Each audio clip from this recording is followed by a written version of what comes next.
nobody wanted to look bad, so it turned into a slugfest.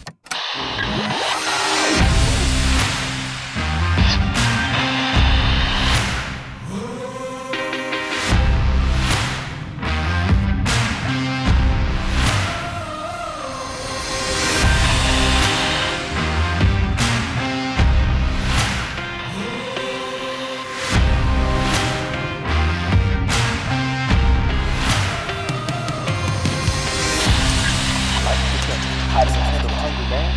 The classic stopper. Jerry went all over the country to find the best guys, and he found the best 4 disc jockeys in the country and me.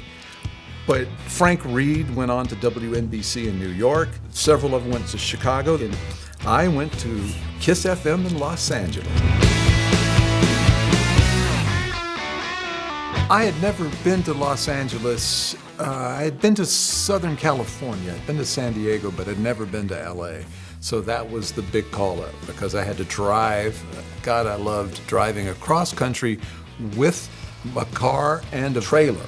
I had to take a trailer all the way across the country to get to Los Angeles, but it was a trip that was well worth it.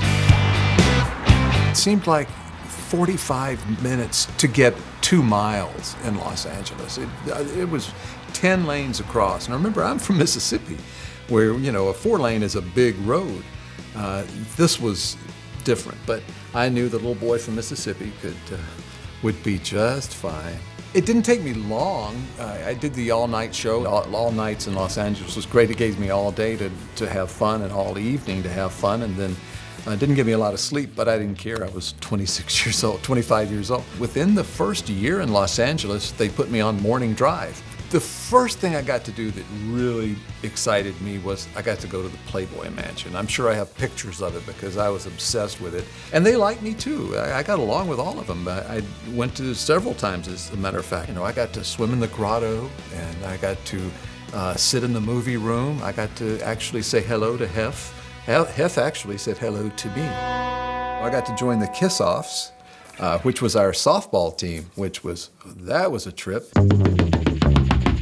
I was on a team with Mary Elizabeth McDonough, who was on the Waltons. Kay Lenz was on our team.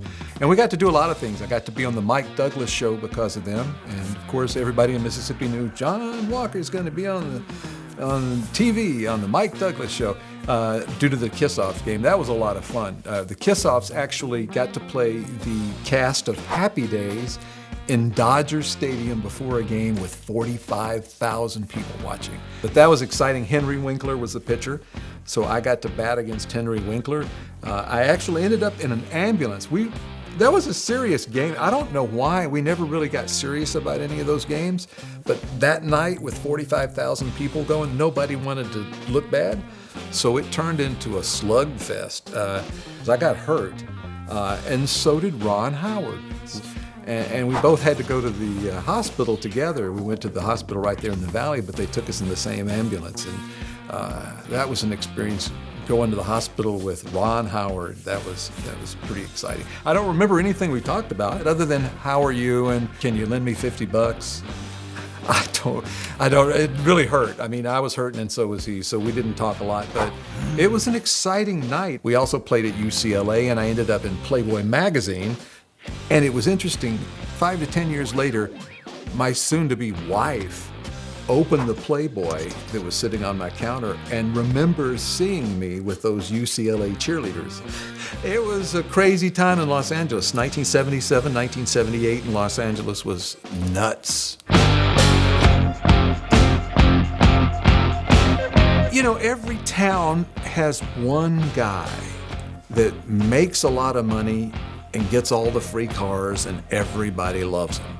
I wanted to be one of those guys because I'd been on top. I'd been to Morning Drive in Los Angeles, 8 million listeners. What was there to do after that? I wanted to be a program director. That's the main thing. You can only go so far as a disc jockey. At this point, I'd done everything I needed to do as a disc jockey. The other thing was be a program director where I could be not the boss of, but the guy who led the whole team. So Jerry Clifton again, remember Charles Manson, decided that I was the guy after Los Angeles to take over a station for him in Fresno, California. What could go wrong?